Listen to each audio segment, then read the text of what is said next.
Welcome to the Global Investor Podcast, a show that focuses on helping foreign investors enter the lucrative U.S. real estate market. Host Charles Carillo combines decades of real estate investing experience with a professional background in international banking to interview experts in all areas of U.S. real estate investing. Now, here's your host, Charles Carillo. Welcome to another episode of the Global Investors Podcast. I'm your host, Charles Carillo. Today we have Sam Wilson. Sam is an active real estate investor in self-storage, parking, retail, multifamily apartments, RV parks, and single-family homes, and has participated in over $30 million in acquisitions in just 2021. So thank you so much for being on the show, Sam. Hey, thanks for having me, Charles. The pleasure's mine. So give us a little background on yourself. I know you came from more of a contractor, hands-on, before getting more into the investment side. So give us a little bit about your background, both personally and professionally, prior to getting involved in real estate investing. Yeah, so my family was always entrepreneurial in the sense that, my parents were not college educated. Nobody in my family, actually, as far up as I went, I think my grandfather even didn't graduate high school until his late 60s. So it wasn't like we came from, an erudite family with lots of money. And so with that comes that you learn to work for yourself early on. And grew up pretty poor. So, obviously with all those things kind of tend to go hand in hand, but also learned how to make a buck. And so, we owned a flooring company. I got involved in the flooring business with my older brother when I was 16, ended up buying out part of that company when I was 25. We had up to 30 employees, and then sold it when I was 30. I guess there's 30, never thought about that.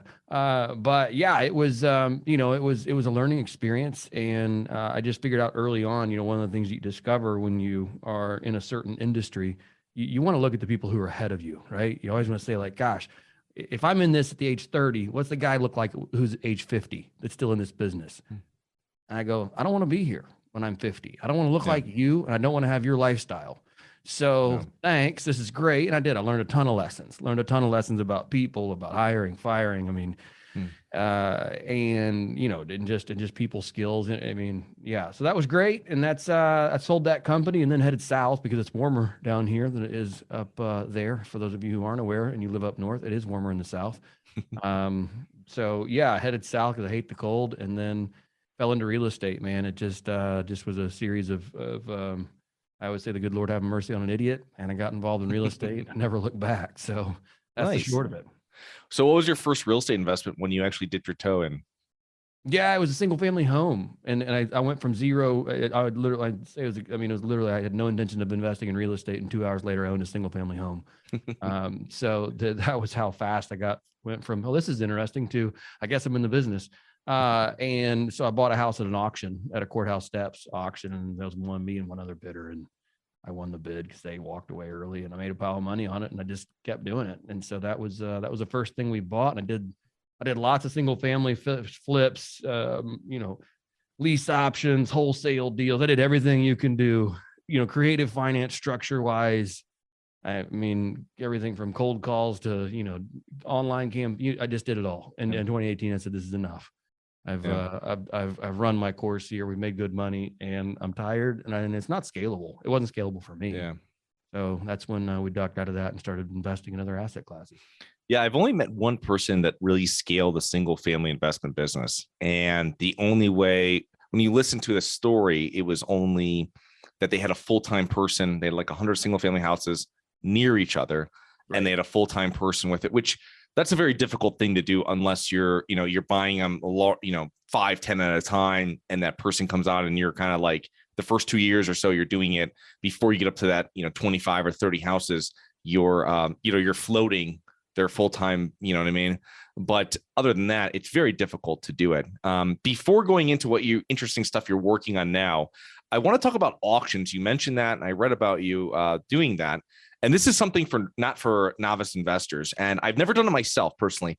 I've stood next to my father when he did it before, but years and years back. But what are some important lessons for investors who want to buy real estate at auctions? And, what are you looking? I mean, this is a very quick process, and, you have to have money there one way or another. Yes. Yeah, that's it, man. I mean, so one, you typically have to have cashier's checks. They typically have to be in your personal name. And even if you're buying for an LLC, you still got to go to your bank account and whatever company LLC you own it in, take out all those checks and you're made out to you personally, so you can then sign them over to the attorneys. It depends on who you're doing it through. I mean, the courthouse steps has been a very popular place for auctions, and lately most auctions there's not a lot of activity on that front, thankfully. That's I never, while I participated in the foreclosure auction process, it's never good for society as a whole when lots and lots of people are losing their house. So it's that said, when you go to the courthouse steps, man, I mean, you have to have your title work done. You have to have at least done a preliminary inspection of the outside of the property. And by that, I mean, you drive down the street and you take a look at it from 50 feet away and go, all right, does the place look like it's completely trashed? I mean, you're gambling what's on the inside, typically. Yeah. I mean, and not, there are people who for vacant homes will find their way in. Oh, wait, the front door was open. Was it now? Interesting. So that's not, there are people that will do that. I would never encourage anyone to do that. It's just, one, it's too risky. And secondly, it's trespassing. So you don't want to do that. But so yeah, I mean, you have to have a pretty good gut feel for what the street or what the neighborhood will support. What's your max bid going to be? And then you need to stick to those numbers when you go to the auction. And so then when you get there, you're at the auction and you may be bidding against 10 other people. The thing I've always said is when you see there's a, I'm not even sure the most clean way to put this, but when there is a bid war, we'll go there. That's a great way to put it. When there's a bidding war over the process or the house, let other people duke it out and then see where it lands before you start throwing in your bids. Cause it's just dumb otherwise. I always found that to be true because a lot of times you can just save yourself the effort. The other thing is to always track when there's postponements, because most of your public notices, and you ask, I don't know how detailed you want me to go on this, but I'll just keep rambling until you tell me to shut up, Charles. So there's always postponements. And if you don't track the postponements, you'll never know when they actually come back up to the surface for foreclosure. You'll get a notification in the 3-week window, which is required by state law for most states. You'll get the public notice 3 weeks in a row, and then it'll go to auction. But you can find out that on the day before somebody filed for bankruptcy. And so then you go to the auction like, oh, hey, this has been postponed until, June 29th. And you're like, oh, okay. But if you're not standing there writing down, 123 Main Street, June 29th, you'll never know when that auction goes up again. And so that's where your money can be made, is actually just tracking the postponements, because suddenly you're at an auction when everybody else forgot. And it's no longer publicly notified. So that's a great way to kind of skim if you're going to auctions. But yeah, it's a complicated process, not for the faint of heart. We developed systems around that. I had four people.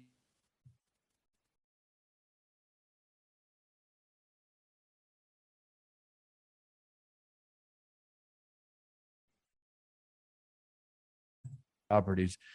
It was a pretty intense process, but again, it wasn't scalable. Lots and lots of money flooded that space. Everybody from BlackRock to more hedge funds, and it was kind of a challenge. So we ducked out of that.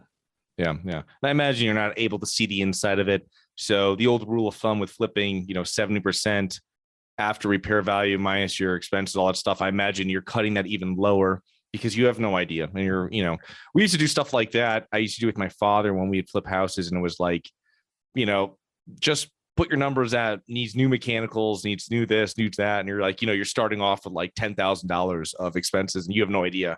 And then you're later go, oh, we can like salvage this hot water here or whatever it is. Right. You know what I mean? But you have to really, like you said, you have to really have a system in place when you're, doing that. And it's not for the new investor. Not typically. Yeah. And that is funny. I say it's not for the new investor, but that's exactly how I started. I mean, I didn't know how to buy a house outside of a foreclosure auction for the first 4 years of business.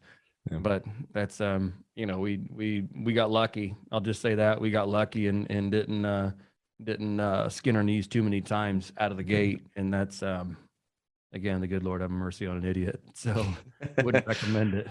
So Sam, what's your firm's current investment strategy and criteria? Because you've really grown out of single family into a number of different interesting commercial real estate classes. Yeah, that's a great question. So we did parking there for a couple of years, which was a lot of fun. That industry really got hammered in COVID. We were lucky in that we were not stuck holding the bag by just the tune of a couple months. on a variety of assets. And so that was really nice to get paid in January of 2020 on some disposition, and then, not be stuck holding anything. Yeah. So that was great. So we quit buying parking. It's coming back in select markets, but that's a very, very targeted investment. It's not even, it's funny. I got an old YouTube channel out there. At one point I was putting some info out there, and I hadn't paid attention because it was on a different LL, not different, but different branding that we were going through at one point. And I forgot about the channel. The other day I found it, and there's like 2,700 subscribers and like 500 comments. I'm like, oh, oops, sorry about that. And I felt obligated to answer the question because there's lots of great questions like, hey, what about this? Because there's only 20 or 30 videos out there. And parking is interesting in that you can be 200 yards away. One could be worth, $1 million, and then a surface lot 200 yards away. It's a true story here in Memphis. It's one of the examples I gave in one of the videos. 200 yards the other direction, I wouldn't give them 15 grand for it. Like it's Really? it's that laser focused on one lot is worth a ton and one lot isn't, because people pay to park wherever it is they want to park. And they're not, if it's just off the wrong corner, off the wrong street by just a couple hundred yards, and suddenly it's a terrible investment. Yeah. So, it's pretty funny. So you want to go look that up. There's some parking videos out there on that. So that was parking. And then we transitioned out of that and did some multifamily investments last year. We did 2 multifamily investments, did a ground up boat and RV storage facility, and then did a fund of funds in another self-storage operators project last year. The boat and RV storage was a kind of fun one-off project, but I see great runway there. And so if you want to dive into that, I can kind of tell you the metrics behind that. And let us know. That's a very interesting asset class as well. That's right. So it's outdoor storage, right? To people. No.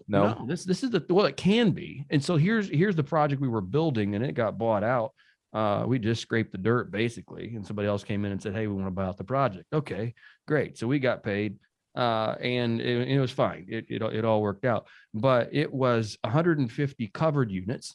So as in, giant roll-up garage door, 14-foot roll-up garage door, 11 or 12-foot wide bays, 40-foot deep. Wow. Individual units with trickle chargers in the unit, all the stuff, right? So no, those are huge units. And those are, you can park a Class A RV in those if you want, or a boat or anything else.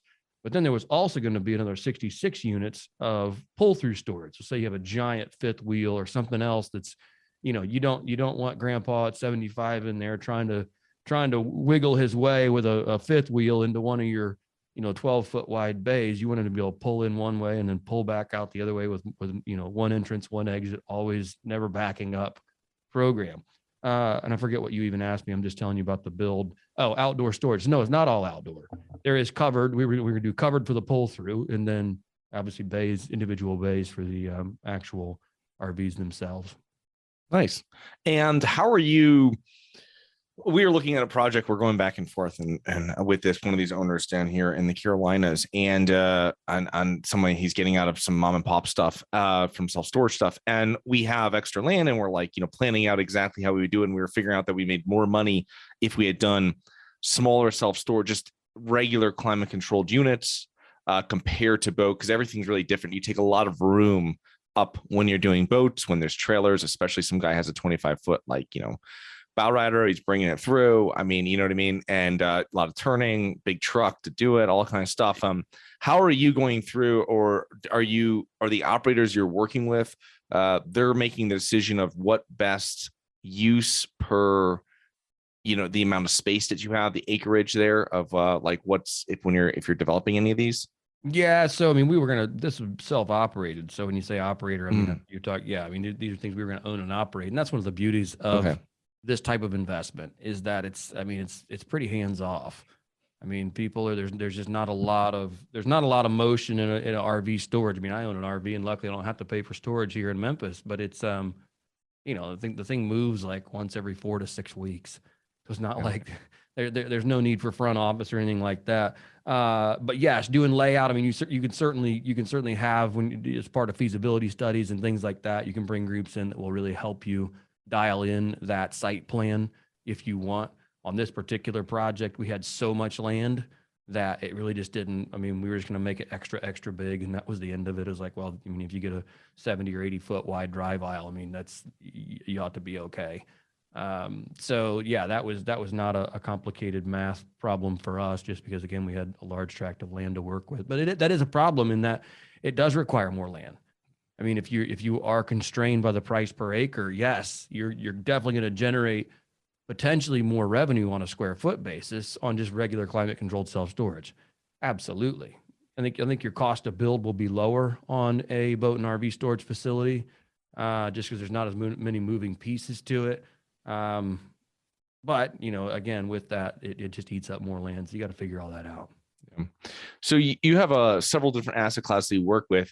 And I always like to ask, why not focus on one or two asset classes? And you said you're operating that boat and RV. Are you partnering with any other operators that helps you get into more asset classes without having to be a, expert 100% on that one class, I guess you would say? 100%. Yes, absolutely. And that's one of the things we did last year, or actually at the end of COVID or beginning of COVID, was just like, okay, we shut down parking, and I took 5 or 6 months, and I just said, gosh, what in the world am I going to do next? I mean, really, it was, the world kind of panicked. Luckily, we've got money and time, and it was just like, okay, I just got to figure out what our next steps are.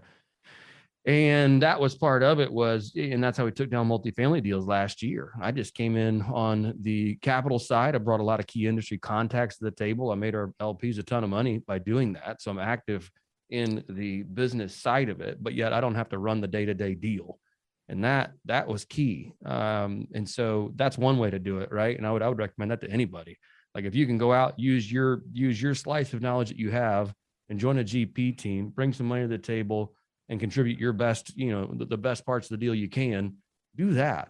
I mean, because right now I'm not occupied time-wise in multifamily. I don't really want to be. And that was part of the strategy. It was like, okay, I've got capacity here. I've got capacity to contribute, but yet at the same time, I don't know that I want to grow a multifamily investing business. These are good opportunities. I saw, as you probably did too, Charles, 10,000 multifamily opportunities last year. And there were 2 that came to the top that said, I want to put my money in that. And then I also want to get some of my friends' money in that, and we'll bring $1 million per deal, and it'll be great.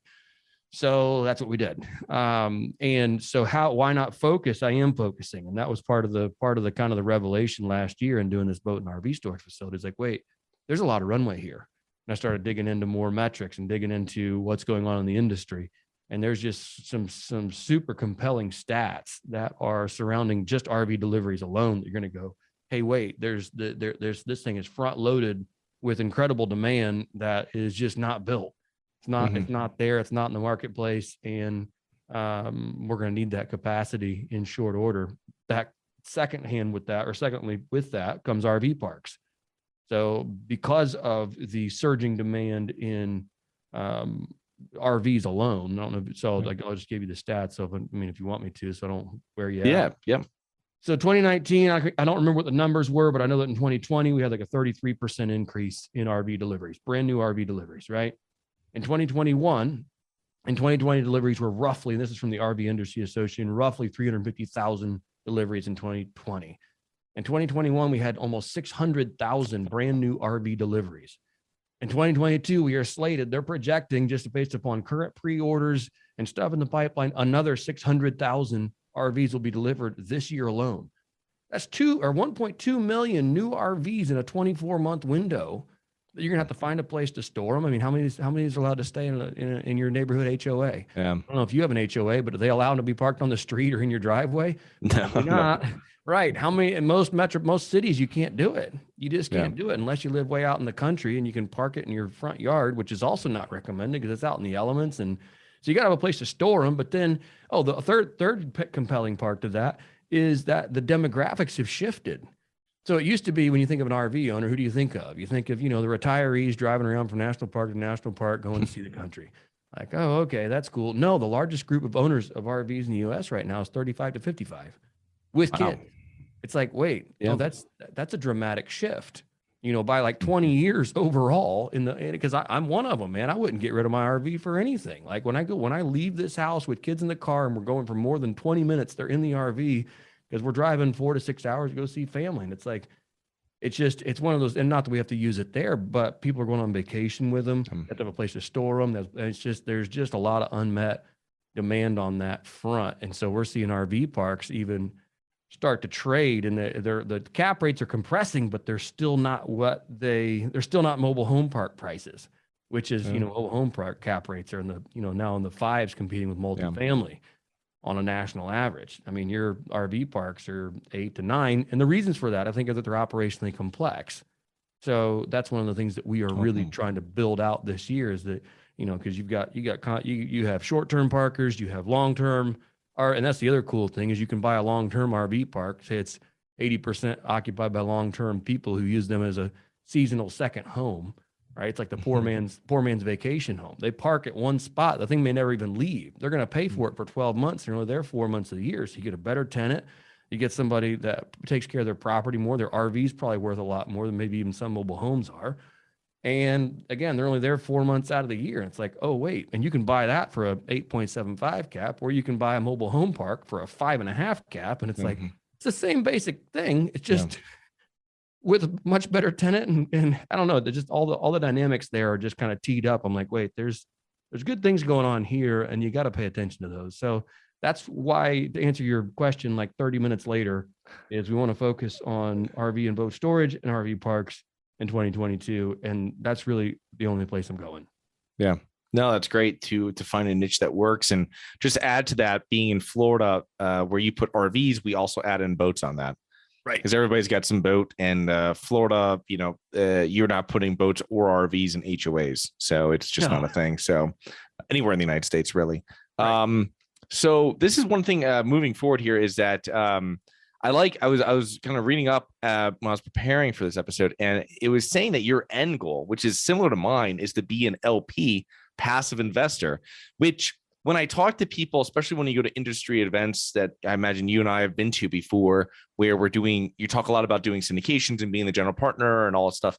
But when I've worked before and when we've raised money, especially from family offices, and they're putting in large amounts of money as LPs, and you look back after getting off that call and you're like, wow, that's the best place to be, is in the LP part. And whenever I invest as a limited partner, because I consistently invest as an LP, I find out how easy it is. And for most people, I tell them, listen, this is a much better track for you versus, spend your time in your business, in your profession, and then invest your additional money into passive investments.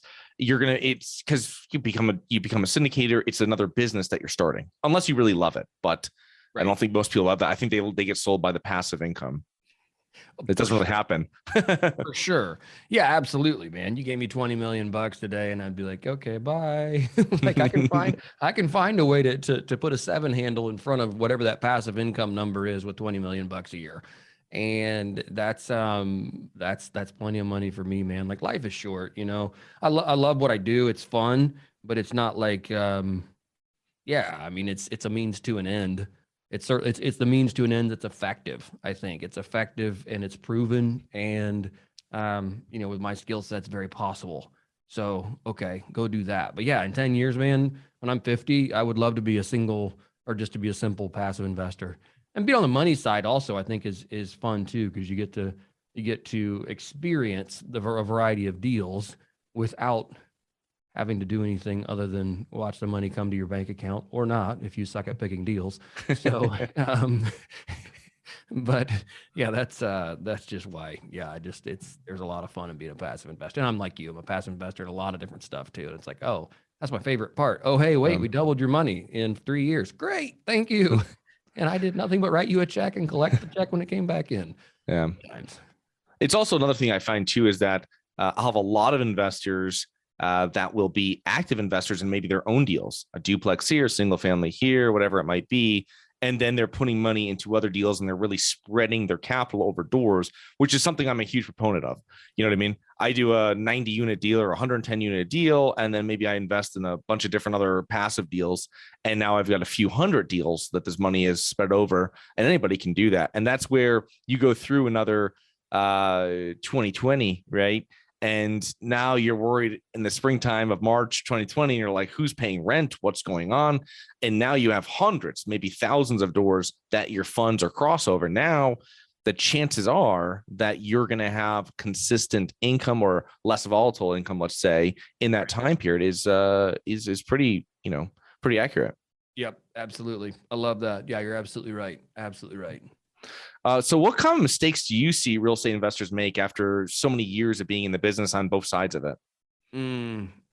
Yeah, on the you're talking about from the passive or active side? Passive, active, before you even got into real estate investing. I imagine you're dealing with them too. Like, I don't. In these frothy times, you don't see the mistakes aren't as obvious, and I think that's the scary part. In that it's like, oh, I would rewind the tape 14 years and go back to 2008 and say that improper use of debt was a mistake then, and that's the people that got hammered. Improper use of debt, not enough reserves, and that's when they couldn't pay their bills. They lost properties that maybe even as short as 2 years later were worth way more than what they were worth in 2008, and they just couldn't service the note for 24 months. So that is it. That's something I see right now that puts me on edge. Kind of takes my risk meter up. I looked at a deal yesterday. A buddy of mine sent to me because I got some capital right now. I'm looking to deploy. And I'm like, oh, I just bridge debt. No, man, I'm not doing 70s vintage bridge debt anymore. Like that's that's out. That's out for me. Just because I find that to be it's a risky proposition. One, where do interest rates go? Two, I mean, even if you buy an interest rate cap or something else, it just seems tricky. What if, even though you may have a 3-1-1 with 3 years of IO and then 2 more years of extension on that debt, but in 60 months or less, that bridge debt, 10, 20, 30 million bucks is going to have to be paid off by somebody. Hey, where are we going to be in 5 years? I don't know. Can you service the debt in 5 years? I don't know. Like with inflation, it's one of those things that fixed rate long-term debt in an inflationary environment is a great way not just to protect but grow your wealth. Borrow as much as you can against cash flowing assets, yes, with fixed rate long-term debt. When you get into bridge debt, that's scary for me. So that's scary from the passive side and that's scary from the active side. And unless you have a quick out or something that really is just like, bam, bam, bam, we know that we're going to buy this, but in 6 months we can refi with, I mean, I can deal with that. But if we're looking to refi in 3 to 5 years, not my favorite scenario. Yeah. Yeah. It's also the other thing to add on to that is you have a lot of operators that deals won't work. It's one thing if you go bridge debt, but your deal might work with, 10-year debt, agency debt, but then you have people that are now they're really pushing it and going 85% loan to value and getting now you're getting back into the 06 type stuff. Yes. Where people were just getting crazy to make stuff work and, pushing returns to these crazy amounts. And I mean, 85% loan to value on when you go to refinance it, I mean, and you're going to have cap rates expand, you're going to have all this kind of stuff. So the value of the property is going to drop. So when you're going to do it, they're not going to be refinancing you at 85% loan to value. They're going to be financing you maybe agency 70, 75%. Maybe they'll be refinancing you at 65. You know what I mean? So you have to push dramatic value in that time frame, or I mean, it's just a much riskier thing, as you said it. And I don't think people understand what they're really getting themselves into. Yeah, that's it. That's exactly it. Yeah. And so it becomes your fiduciary responsibility as the general partner to really smell out a lot of those terms and define the things that make for success. And again, for me, I put money in everything we do, and I always equate it to the pilot, and I'm a pilot as well, and I do it just recreationally. But of a pilot of a commercial aircraft, they have a vested interest in making sure that they land safely. I don't really care if the pilot gives a crap about me. I just want them to care about themselves. Yeah. As long as you care about yourself landing safely, I'm good to go, buddy. So that's kind of the way I look at it too, is from an investment standpoint. It's like, I don't like it. I'm not putting anybody else in it. Yeah. That's a good way of putting it. That's a total alignment of interest. Right. Total alignment of interest, a vested interest in seeing that we all land safely. Yes, you do. So what do you think are the main factors that have contributed to your success, Sam? Oh man, that's an interesting question. Geez, I just keeping going. I can write a book on how to fail, and that's I think a lot of people can write that book. And it's it's being hungry and keep going. I mean, that's it. Don't stop. I mean, that's it. You just put your head down and keep going. And that's I don't know how else to put it. all I've ever known. It's just keep moving, man. That's it. Yeah. So how can our listeners learn more about you and your business, Sam? Yeah, two ways. One, come listen to the podcast, How to Scale Commercial Real Estate. It's a daily real estate show. Interview great guys like you, Charles, and have lots of fun doing that. So that's the first way. Second way is, there's a guide I put together on our website. It's called How to Vet a Deal in 10 Minutes. So if you go to Bricken, BRICKEN, investmentgroup.com / guide. Yeah, I think it's / guide. Anyway, / guide. It's a guide on how to vet a deal in 10 minutes, which I spent a lot of time early on monkeying around with trying to figure out how to vet deals. And you'd get a deal across your desk and, I'm new in the business and I'm like, oh, that's interesting. 3 hours later, you've done your homework on the city. You've talked to this, you've talked to that. And then in the end, you're like, I don't think that deal's for me. And you're like, crap, well, there went 3 hours. And then you do it again. You do it again 100 times. Suddenly you're like, okay, this is getting stupid. So I put together a guide that literally will help you define your criteria and go, okay, 10 minutes later, yes, no, investigate further. And you should be able to move on forward pretty accurately with that guide. So find that at brickeninvestmentgroup.com / guide. Join our investor club, whatever it is. Reach out to me on my cell phone if you'd like. That's 901-500-6191. That is my direct phone number. Again, 901-500-6191. Okay, awesome. I will put the links to everything in your website into the show notes. And that guide is readily available all over the website, especially the Investor Club. I was just reviewing it yesterday. So make sure you check that out. And thank you so much for coming on today, Sam. And looking forward to touching base with you here in the near future. Thank you, Charles. Appreciate the time. I'll talk to you soon. Hi guys, it's Charles from the Global Investors Podcast. I hope you enjoyed the show. If you're interested in getting involved with real estate, but you don't know where to begin, set up a free 30-minute strategy call with me at schedulecharles.com. That's schedulecharles.com. Thank you. Thank you for listening to the Global Investor Podcast. If you like the show, be sure to subscribe on iTunes or Google Play to get new weekly episodes. For more resources and to receive our newsletter, please visit globalinvestorpodcast.com. And don't forget to join us next week for another episode. Nothing in this episode should be considered specific, personal, or professional advice. Any investment opportunities mentioned on this podcast are limited to accredited investors. Any investments will only be made with proper disclosure, subscription documentation, and are subject to all applicable laws. Please consult an appropriate tax, legal, real estate, financial, or business professional for individualized advice. Opinions of guests are their own. Information is not guaranteed. All investment strategies have the potential for profit or loss. The host is operating on behalf of Syndication Superstars, LLC exclusively.